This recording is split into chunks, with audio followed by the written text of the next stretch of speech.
Summer has officially arrived, yay, and that means people are looking to get smooth and clear skin for hitting the beach. If you're sick of shaving and looking for a new way to remove hair, Dr. Doris Day, dermatologist and author of Forget the Facelift, is here to tell us about a new laser that promises to be the new gold standard in hair removal. Dr. Day, thanks so much for coming back on the show. Thank you. So tell us a little bit about this duet, it's called. It sounds very exciting. Well, the Duet is a very exciting laser in that it takes a gold standard technology and has amplified it, so not only is it more effective, but it's also much more fast. There's no pain, really no downtime, and you can do a whole leg or a whole back in as little as 10 to 15 minutes. And it's really quite remarkable because the way that this laser works is that there's no gel or other messy component that goes with it. You come in with the hair very short, so it should be shaved very close to the skin, and then you just march along the skin, and in no time the hair is gone. So it pulls the hair up into the device, then targets the pigment at the base of the follicle. So the pigment is what gives the hair its color. Right. You still need to have hair that has some color in it. It wouldn't be good for blonde hair or white hair, but for those with brown hair or black hair, even if you have color in your skin, so even if you're not the most fair skin type, it still works really amazingly. And that's new, correct? Because it was my understanding that if you're dark-skinned, you had a little more difficulty with the laser hair treatment, correct? Exactly. And the older lasers had an increased risk because the pigment color and the skin color, the closer they are, the harder it is for the laser to tell. But because of the technology that pulls the hair up into the device and stretches it, you really are reaching the pigment at the base of the follicle and safely missing the surrounding skin, so your risks are much, much lower. The speed of the treatment is much faster, and you get the results in fewer treatments. So whereas before it would take 6 to 8 visits to try to get this done at 1-month intervals, now it's in as little as 3 to 4. Oh, so it's fast, it's painless, and it's permanent. A big improvement. What about the cost, however? Is it more expensive than traditional laser? Actually, the really great part is that because it's so fast and so efficient, the cost has come down. Oh, great. So per treatment, the cost is less, and you need fewer treatments. So when you compare the costs over time between all your choices of hair removal, it ends up being much, much more cost effective than it was.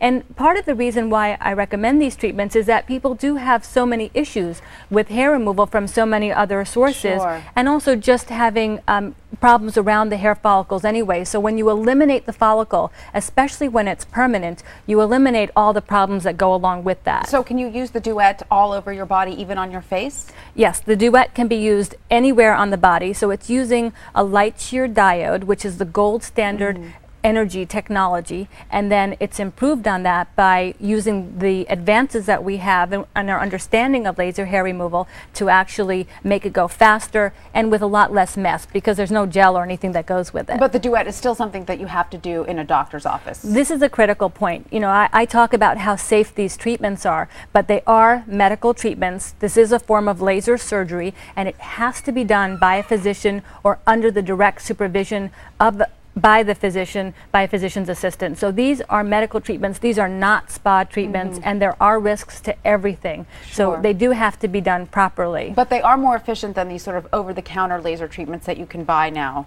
Right, there are at-home lasers. So there is a version of the light shear diode that you can do at home called the Tria, and that's a fine device, but it's obviously a lot lower energy and it's a lot slower. So I often recommend those for people who are sort of finished with their laser treatments and just have either small areas or just for touch-up for any straggler hairs left behind.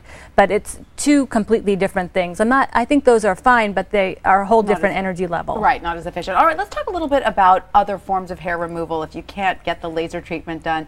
A lot of people like to shave. Do you have any tips on how to do that properly? Well, the best time to shave is towards the end of the shower when your skin is most soft and fine. Never dry shave. So if you're in a hurry and you think you just drag a razor and you go, no, not good for your skin, it doesn't like it. So always shave towards the end of the shower when your skin is moist and hydrated. Use a sharp razor. If you have one dull spot on a razor, that dull spot is going to pass over every part of your skin, and that's going to create nicks and burns and irritation. So use a sharp razor, invest in a new one if you have any doubts. Always use a shaving gel or shaving cream and not just soap and water. It makes a difference. It softens and hydrates the skin and the hair, and that will make it go more smoothly. So you want as few passes as possible over any given area. Never shave right before a pedicure, because when you put your foot in the water, if there's any bacteria growing in that water and you have breaks in the skin from shaving, that can cause an infection. So always shave after a pedicure, not a few days before. And what about other hair removal systems? What else do you recommend? Well, there is also waxing. So waxing is out there, but I've noticed that people who wax regularly do have more ingrown hairs. So that can be a problem. And then the other thing is, I don't know how people stand it in the summer, because you have to have the hair long. So when you do laser, you shave the hair really short before the treatment, but with waxing, it's the opposite. You want to have the hair long, and who has time to grow the hair in the summer? And who so it's wants not fun. to let their hair grow that long before they And then get it can also create burns in the skin, so that's a problem as well. And what about creams, hair removal creams? The depilatories are okay, but I think on very coarse hair it can be difficult to really get rid of the hair enough, and plus they don't smell very good a lot of time. And then you have to be very careful, because I've seen chemical burns from that. So leave it on only as long as it says. All right, so it sounds like do laser if you can. If not, shaving is probably the best way to go. And you'd be amazed how the costs really don't come out so different. All right, Dr. Doris Day, thank you so much. And for more wellness tips, be sure to check out the health page on abcnews.com.